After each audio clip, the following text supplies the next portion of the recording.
Hello, good morning, good afternoon, good evening, depending on where you're calling in from. We have Jenks here from Filecoin, who's going to be doing the second workshop of the day, the Filecoin Storage Provider Overview. I know some of you just joined from the last one, but happy to see you here and some new faces for the second one of the day. And with that being said, if you have any questions, they can go into the Zoom chat, and Jenks will be more than happy to answer them. And yeah, Jenks, feel free to take the mic from here. Thank you, Anna. Hi, everyone. Hello again. For those who haven't had enough of me, I'm here to talk about Filecoin storage providing. So I'm a developer advocate from Filecoin Foundation. I wear many hats within Filecoin ecosystem. So the working group between Protocol Labs and Filecoin Foundation. One of the things that I do, because I can speak Mandarin, is I interact with a lot of storage providers that are primarily based in Asia, and they represent a lot of storage power in the network. So over time, I have accumulated quite a bit of knowledge on storage providing business. But the disclaimer is I have never done storage providing in Filecoin before, because it kind of requires quite a bit of investment upfront.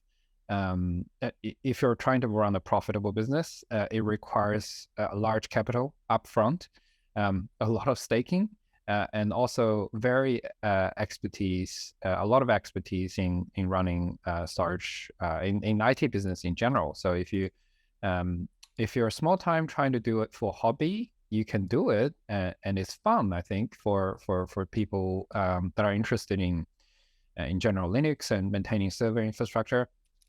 But it is time consuming. So for these reasons, I've been doing my main job and not storage providing. So I'm going to go over storage providing in high level, and I want this presentation or workshop to be more interactive. So feel free to ask me if you have any questions about Filecoin storage providing. I'll go along and very quickly, and I will leave for probably 10 to 15 minutes for answering questions. So first thing first, the missions. The missions of Protocol Labs and Filecoin Foundation are slightly different, but working towards the same goal in some area. So you can see Protocol Labs of a really large Venn diagram, large circle on the Venn diagram, and Filecoin Foundation overlaps with it, but a much smaller diagram circle there. So Protocol Labs is an open source R&D lab building protocols, tools, and services to improve the internet. The internet is a huge thing. The current internet had about maybe many decades to perfect itself. But to build the next generation of internet, you need quite a bit of innovation in this space. Some of those things are protocol development, which Protocol Labs engineers are working on it. They're also working on random number generators, best in business DRAM. They're also working on things like ZK, general programming language, LERC, and all things gets funded by Protocol Labs and gets resourced by Protocol Labs to happen. IPFS is one of their most famous creations. So IPFS is a peer-to-peer protocol that makes web upgradable, resilient, and more open. Think of it as a peer-to-peer version of HTTP. Just protocol itself doesn't make any money or doesn't have a business model behind it. So that's why Filecoin Network was created. Filecoin Network was created to encourage people contributing hardware resources to provide data center services. It is a decentralized storage network to store humanity's most important information. Think of it as a Airbnb for a data storage. So if you mention Airbnb, there is a business model behind it. So it could be profitable for a lot of people to join. But if you think HTTP, no one makes money off it. It's just the standard. Filecoin Foundation is not the owner of Filecoin Network. It doesn't own everything of the project. The project is owned by the community, but Filecoin Foundation is a steward of the Filecoin community, acting as the leader of the community to help people to work towards their goal. The goal is to power humanity's most important information, and then give them back to the hands of everyone. So this ties into how Web3 breaks down ownership and give individuals ownership of their data, and being able to combat the rise of the power and misuse of centralized technology, such as big cloud platforms and then big platform companies, social media companies, etc. So there are just too many things that Protocol Labs is building, but in general, they're trying to make computing better for humanity. libp2p is one of my favorite projects. It's mentioned in the middle, along with IPFS Filecoin. They're cool, but libp2p is able to allow computers to talk to each other without using a centralized server. If you think about communicating through space, like spaceship to spaceship, and also while they're traveling, and also like communication to Mars or other planets, you really can't run this centralized client-server model to have servers sitting in on Earth, in US maybe, and then have all the information sort of transferred to Mars. It has to be an offline system, and then the two planets sync occasionally only when it is needed. So libp2p is able to help you build application that does that. It could be with libp2p, you can build IPFS, but you can also build a decentralized chat software. You can build a decentralized, maybe a phone call application, or decentralized anything with it. So yeah, there are many demos that you can use, and it's pretty cool to build a libp2p project for hackathon. So the missions together, the working group, ecosystem working group wants to encourage more people to adopt those technologies. So for Protocol Labs projects, we want more developers using it. For Filecoin, we want more enterprises to use it, more storage providers to join the business, and more startup successfully using these technologies to bring value to their project, but also secure funding, and then so they can have maybe a proven business model in someday. So right now we have 10,000 more developers across different projects of ours. They're contributing or helping with testing or users of these tools. We have 3,600 storage providers, so data centers around the world, to provide a backbone for the new internet. And we also have 500 startups in our ecosystem that are in various stages of funding. So some could be receiving our grants, some could be won a hackathon prize, some could be in Series seed round or Series A to D series in being evaluated by really famous VCs in the world, and getting to the next step of their companies. So there are about 500 of them. Our goal as an ecosystem working group is to be the best in Web3. And how we measure that, one of the things that we measure is our startups in our ecosystem getting funding at the end. So I'm helping in some aspect of achieving that goal on my daily roles too. So Filecoin's economic design was mentioned in my last presentation. I won't repeat too many of the things, but one thing that I want to mention is that the Filecoin economic design had some game theories consideration. So one of the things that is really unique is what is called a baseline minting. What that means is everyone's reward is tied to the network total network hash rate or power. We call them storage power. So if the total network storage power, so that's adding all of everyone's hard drive together, if there are more, then everyone gets more reward. If there are less, then everyone gets less reward. So everyone is incentivized to actually increase their hardware infrastructure over time. The more you increase, and if everyone does the same, everyone will get the reward. And then the rest of the minting follows the exponential decay reward, because we want to stop simple minting in the future.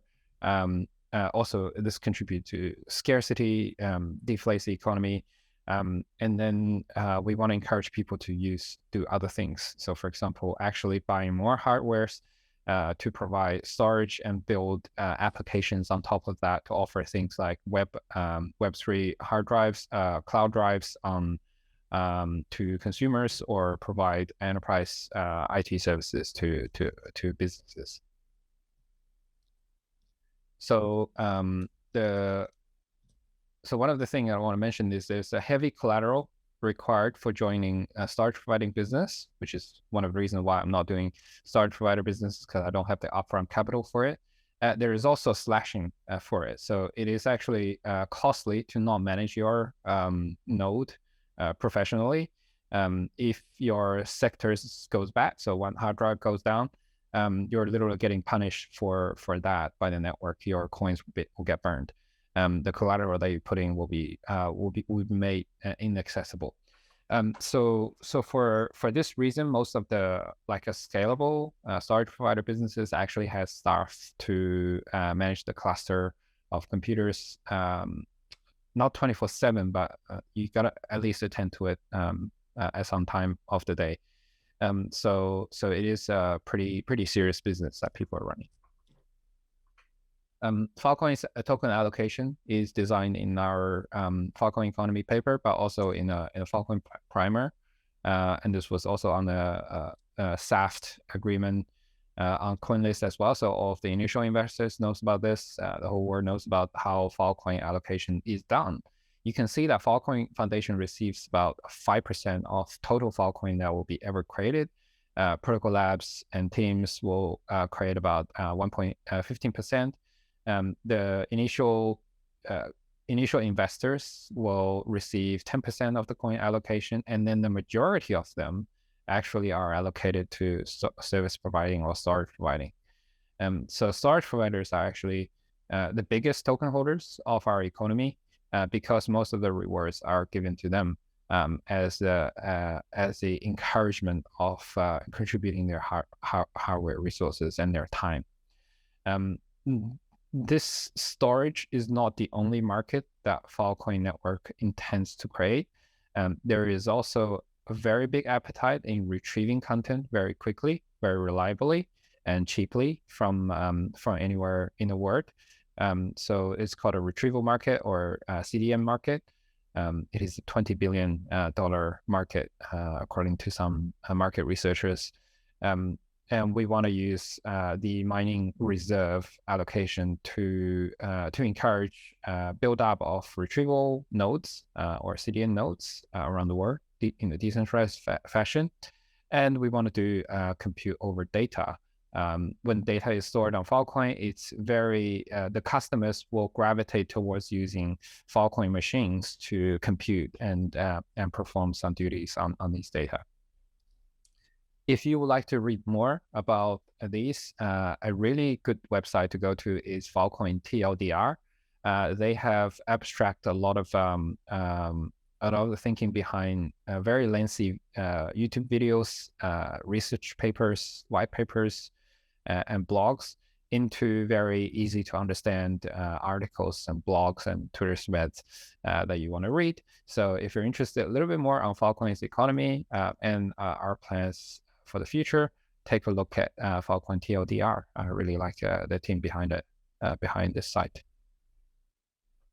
Filecoin is going through a phased economy. At first, we encourage a mass of hardware. And then stage 2, we want to introduce more services into the network. So actual clients will start to use and try the tools, and scalability and efficiency should improve. And then the last stage is the brand and products. So there should be less people joining because of the block rewards. There should be more people joining because there's a valid business model behind it to provide storage, retrieval or compute services on the network. And there will be a lot of people paying for there should be a lot of people paying for those services as well. So what that means to storage providers are, at the first stage, you could just get enough reward by bringing your hard drives online. It could be spinning with no data on it or just zeros and ones in it, not actual data. But over time, the reward for just contributing hardware will reduce. And then we have other programs to encourage people to store actual data and do deals with customers, actual data clients. So we call Filecoin Plus is a program that encourages that, and we have a system to find clients and also encourage storage providers to take those client deals. Once they have taken those deals and we have verified the data is actual useful data from some company or from open data source, and then we store them, the storage provider will get a different kind of a block reward ratio from the network. It's called data caps or verified deals. And this is our way of encouraging people to go into different phases of the economy. So in the future, we'll have probably different programs for other things. I'll talk about some of them a little bit later, those data programs. So Filecoin's storage providing requires understanding of Filecoin economy. It requires quite extensive IT business skills, IT skills, and we are attracting people who wants to build infrastructure. So the faint-hearted, hobbyists, you can run it, you can do it, but really this whole system is designed for people who are committed to the business and build real infrastructure. So they also need to purchase a lot of fuel as collateral. So there is a formula to calculate collaterals down there, but it equates to if you want 100 terabyte or a typical buy, it requires about 640 fuel for each. It depends on your storage size, essentially. So first step in becoming a storage provider is to create the miner equipment. And then you'll need to acquire some tokens, so purchase from exchange or borrow it from some lenders, and then start to commit your capacity to it. You need to reach a certain minimum miner size to be able to participate and receive rewards. So this is what I call the committed capacity mining, or the first phase of the economy. And then after a while, you will be taking deals from the network. And you can find your own clients as well, and then start to take deals. You get paid not only for providing a service to the client, but also you get block rewards from Filecoin protocol for providing a good service. So, by the way, the one thing to understand is actually client deals, the client's payment for actual service, that's on top of the block rewards that we give you. So. Actually, it's quite common for people to write zero fill for the storage price to the storage provider. So naturally, our chain is not designed to actually capture the real value of storage deals. It's a bit hard to analyze that.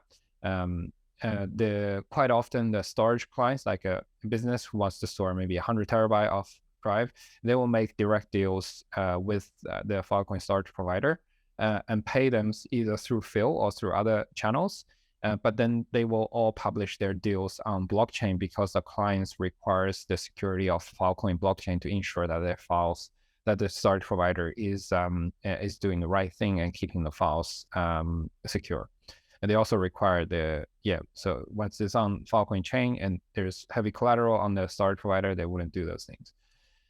So over time, the storage providers are expected to upgrade capacity and participate in certain data programs. And when things have gone bad, when you have loss of data, storage providers are encouraged to recover these data. And there are some data programs that are related to data recovery. We're really not good at storing data for a long time. A lot of web pages goes to for just after like 1 or 2 years. So recovery data is also a very important step in data persistency. Filecoin block rewards are given to the storage providers if they're doing the useful work. Useful work includes sealing, which is a Filecoin term of formatting partitions or storing files into what we call sectors. It's either 32 gigabyte or 62 gigabyte. It is artificial created units of storage within the hard drive for us to calculate everything. All the block rewards and stuff is calculated based on the sectors. And then one sector could contain part of the file or many files in one sector. And storage provider also gets paid by participating in consensus, maintaining, participate the the blockchain production election, and then producing the next block. The miners receive block rewards in direct proportion to their quality adjusted power. So what that means is if you have a better quality sector, you're expected to get more rewards over time. Unlike the traditional proof of work blockchain that requires miners to perform computationally intensive or otherwise useless tasks to win block rewards, Filecoin miner can earn block reward by proving that they are providing reliable and useful storage to network clients. Anyone can contribute storage resources to the Filecoin network and start earning rewards right away. And then the message, the name of the message that is called that is what storage providers use to get rewards is called winning post. It's short for winning proof of space-time. This is a cryptographic challenge that storage provider will need to contribute to the we need to send to the network to be able to get that get the small chunk of reward for them. If you would like to find out more, there's this site called Filefox.info Explorer. You can take a look at who's the biggest miner right now, and then who's getting most of the rewards in the network. The storage deal usually takes about 1 to 2 days to complete. Sometimes it happens faster, depending on how fast the storage provider reacts. And then the data sub goes through a journey, right? So if it is a really large data, it must be sitting somewhere in a home or office or data center. Usually for verified data, we give data caps, so free storage for clients who wants to store. We want to encourage verified data. We want to encourage storage provider to also build up the resources they need to prepare for the incoming storage clients in the future. So we give data caps to them, to business who wants to try Filecoin storage. And these data will be extracted, encrypted, and chunked, aggregated into desired sector size, and then the transformation begins. So these data will be transformed into formats that IPFS and Filecoin likes. The deal gets made between storage provider, storage clients, and then the data transfer begins. Data transfer can happen online or offline, but happening online is very painful because the network connection bandwidth is still very slow across countries, especially. And unless you have dedicated line, you can't really transfer large amount of data very quickly. So it's quite common for storage providers to actually receive a disk that's portable. So something like what you see on the top right-hand corner of my presentation. So Seagate has some solutions for moving a huge amount of data around, and it gets sent via post or sneakernet. So the data deal gets managed, and then the clients can keep track of all of the files and CIDs, and then the storage provider will need to ensure that these are stored. If they're destroyed, then they need to recover this in a timely manner to avoid being slashed. Where are these storage providers? These storage providers are largely in Asia. So we have an interactive map that someone has built that will give you a better idea of where these storage providers are. So this is a chart I don't want to show you. This is made by Jimpack. I think this might take a while to load, but I'll go back to the presentation slides. So this is pulling data live from Filecoin network, and it's going to display a interactive zoomable sunburst chart for us to play with. But we can see that China mainland represents most of the quality adjusted power. Hong Kong and Singapore, we used to have about 90% storage power came from China.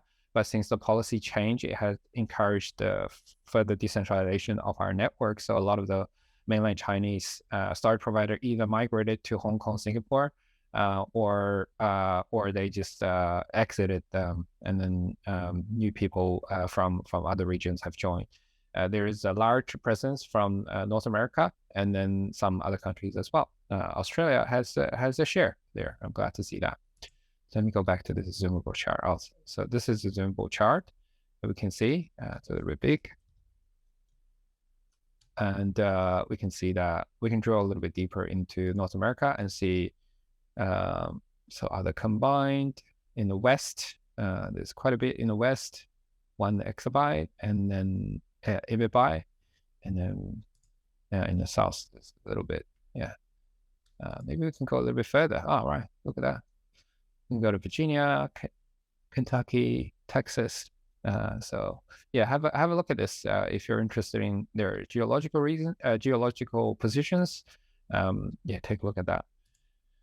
I also want to show you the Filefox Explorer. So this is one of the many block explorers out there, and this gives you the live data of how many miners are there, what kind of block rewards you should be expecting from the network. This might be an average, and then in general what people are doing. So data clients, I mentioned a little bit. We have over 1,500 unique clients, and this number is outdated. I think we have more than 1 exabyte of data onboarded now. If you're interested in checking that, go to Filecoin Explorer and find out all of the clients that are using Filecoin. So providing storage is a hard business to get in, but we are trying to make it very easy. So there are different programs that are encouraging people to learn about storage providing, led by industry experts.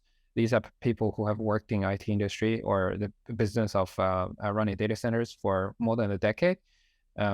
So DSPAR is one of the upcoming Asia program that is going to take place in Hong Kong in late June now. So stay tuned for that. So if you're located near Asia, feel free to join this DSPAR program and learn all the things about storage providing. eSPA Enterprise Storage Provider Accelerator is run by Picnic, one North American storage provider in partnership with Protocol Labs and Seagate, AMD, manufacturers of the hard drives. They are putting up a really big camp for onboarding storage providers in Vegas in October. So stay tuned for that. They have been running that for quite a few cohorts. And for everyone else, if you are not able to make to these real life events, you can feel free to go to sp.filecoin.io and learn everything about storage providing there. It acts as an all-in-one starting place for all SPs. Now for DSPA and ISPA, we have, I think for ISPA, we have published quite a few presentation recordings online, so you can watch those ones to find out exactly what they go through. We provide, so apart from presentations, we also provide, there are people that can help you to consult on your business. So from everything on how to start, how to operate a Lotus node, to how to do accounting of your storage providing to make sure you're profitable. These things are all getting, you're gonna get a lot of help from all these programs. So Filecoin's tools, if you want to run a storage providing business, you need to deal with one of the 3 storage provider softwares. So Lotus Node is our node software. It's built by Protocol Labs, and majority of the network operators uses Lotus. And then Venus is the one that's built by community. It's powered by IPFS Force, and it's a Go implementation of Filecoin Node. We're also commissioning ChainSafe to build a complete Rust-based Filecoin Node software. It's called Forest. It's still new in development, but it is catching up, and the experience of running it is really good. So I encourage you to take a look at all these node softwares. So I think we do have general price for this hackathon. So if you build something to these node softwares, that is also eligible. But for day-to-day operations, most of the storage providers will be running Lotus plus a software called Boost, which is a better monitoring and tool for interacting with Filecoin market. So it really reduces operational efforts for running storage providing. There are many block explorers in our ecosystem.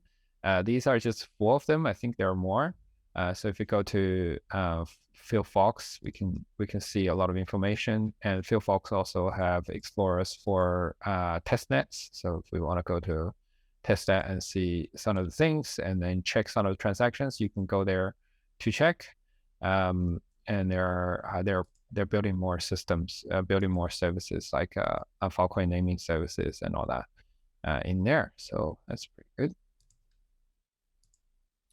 Another tool, really useful tool, is Filecoin Dashboard. So if you just want to have a really high level or insights of Filecoin economy, you can go to Starboard Filecoin Market Dashboard, which gives you a insight into the stats of Filecoin market. Starboard also has a FVM dashboard, so Filecoin Virtual Machine, to see how much money gets deposited into the smart contract, and then do a little bit deeper dig into the smart contracts themselves if you need to investigate.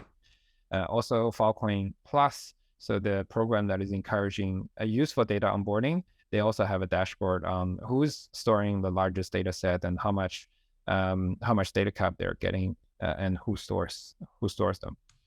And then the Filecoin Green project also has an energy dashboard, which exposes a extrapolated energy consumption of all Filecoin storage providers out there. They are building some frameworks and tools to integrate with all storage providers in the future to accurately predict their power consumption and see how much offset they can do and we can do on the network level to make this whole thing carbon neutral or carbon negative. So just setting off the economy doesn't always work. So there are some specific programs that are designed to encourage certain behaviors in the economy.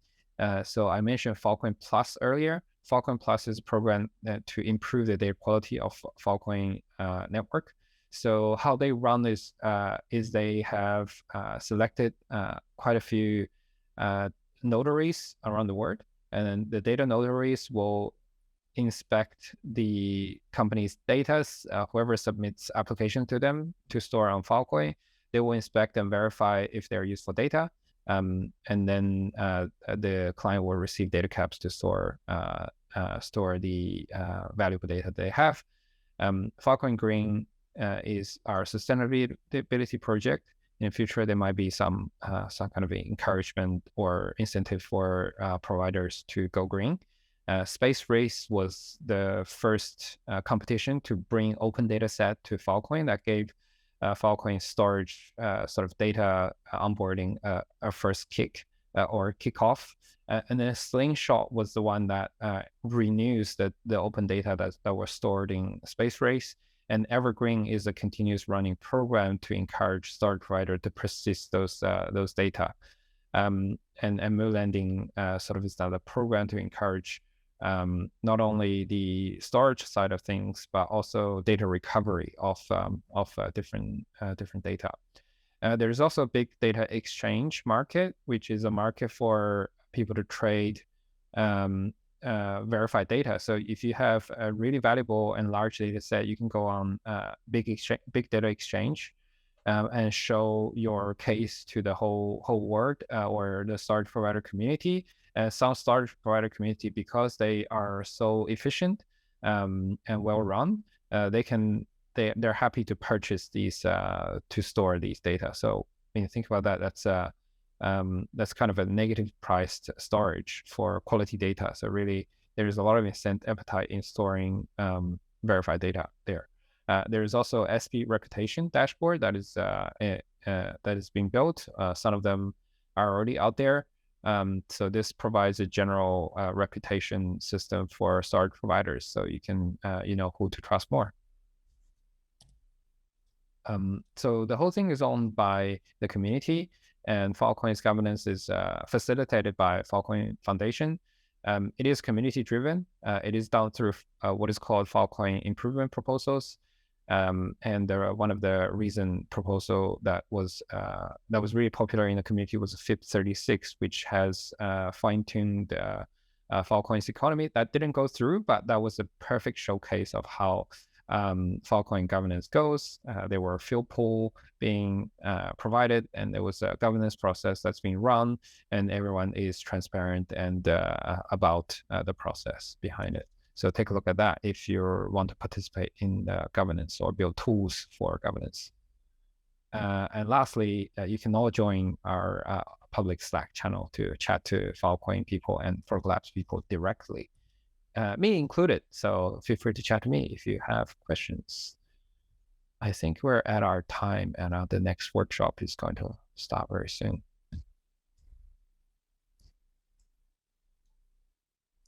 Yeah, maybe we'll wait another couple seconds to see if anyone has questions, but I think that was a very thorough workshop, though. But Yep. Cool. looks like nothing's popped up in the Zoom chat. So we can end things here. Sorry, Jenks, did you have anything else that you wanted? No. I was just preparing my screen share because I loaded some tools there to show to everyone. But if there's no questions, we can discuss this in Discord in the future. Yeah. Yeah, for sure. Yeah. Now as Jenks said, everyone's available on Discord. This workshop is also recorded and on YouTube. So if you ever want to reference back, feel free to go to the Youth Global YouTube channel. There is a brainstorming and team formation workshop happening right now on Zoom. You can go to Discord to find the details for that. And with that being said, thanks so much, Jenks, for taking the last couple of hours out of, I know you're in a different time zone, for hosting these workshops. So thanks so much for your time, and thanks for the rest of you for joining. Have a great day. Thanks for having me, Anna.